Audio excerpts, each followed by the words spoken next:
नमस्कार. मी सुजित, शेअर मार्केटमधला एक ट्रेडर आणि म्युच्युअल फंड इन्व्हेस्टर. स्वागत आहे आपल्या एका नवीन व्हिडिओमध्ये. येणाऱ्या काळामध्ये ज्यांना आपल्या छोट्याशा अमाउंटपासून एक मोठासा कार्पूस तयार करायचा आहे, स्टॉक आणि म्युच्युअल फंड या दोन्हींच्या मार्फत किंवा एक चांगली व्हॅल्यू ॲडिशन करून जर आपल्याला करोड, 2 करोड रुपये कमवायचे असतील, त्यासाठी आपण वेगवेगळ्या प्रकारे इन्व्हेस्टमेंट करतो आणि काही मार्गदर्शन लागत असेल तर आपण देऊ शकतो. नक्कीच कॉन्टॅक्ट करा. चला तर आपण व्हिडिओला सुरुवात करू.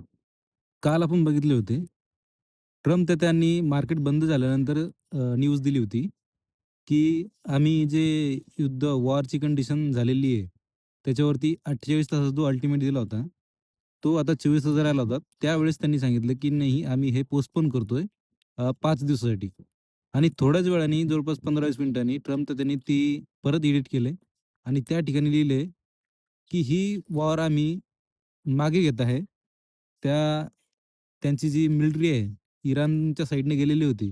त्यांना सुद्धा माघार येण्यास सांगितलेले होते आणि शिवाय इराणसोबत पॉझिटिव्ह टॉक झालेले आहे, असे सांगितले त्यांनी.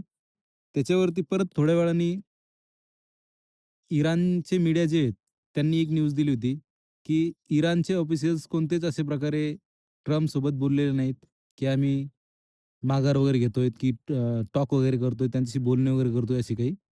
हे ट्रम्प तर ते स्वतःच त्यांच्या मनाने बोलत आहेत. तरीही आपलं मार्केट ना आज वरती होतं.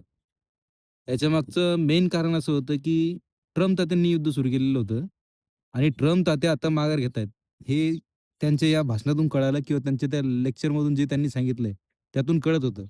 आणि जे इराण होतं, हे इराण त्यांच्या बचावासाठीच वार करत होतं आणि जो मेन खिलाडी आहे यूएस जर आता ते मागे होत असेल, तर हे युद्ध थांबण्याची लक्षणे आहेत.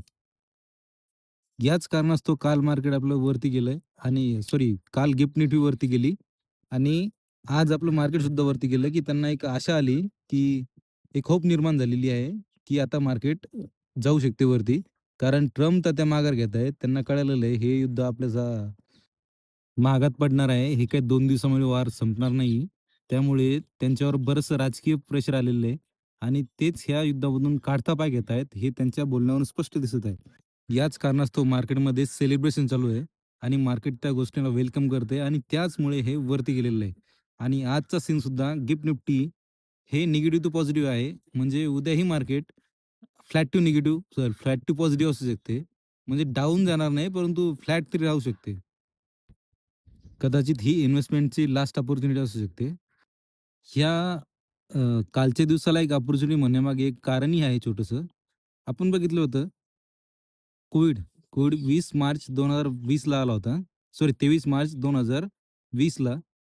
आजच्या त्याच दिवशी एक्झॅक्ट निफ्टी 7,500 पर्यंत गेली होती आणि तिथनं जे रेंज बाउंड झाली, की परत कधीच त्या लेव्हलला किंवा त्या पर्सेंटेजला डाउन झालेली नाहीये.